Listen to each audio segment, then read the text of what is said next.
Assalamualaikum warahmatullahi wabarakatuh. Siang ini saya sedang berada di Kapuas, Kalimantan Tengah. Selesai tabligh akbar.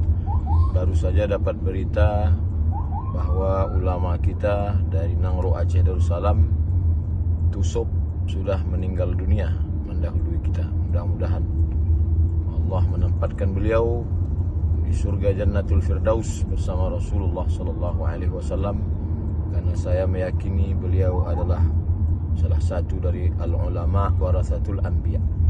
Bahasanya tinggi, hatinya rendah, ilmunya dalam. Itulah kalimat yang mewakili perkenalan saya dengan Tusuk. Allahumma ghfirlahu warhamhu wa'afihi wa'afu anhu. Mudah-mudahan jamaah semua tetap menjaga ukhuwah, keluarga yang ditinggalkan diberikan kesabaran dan kekuatan, dan para santri menuntut ilmu, akhlak ke beliau terus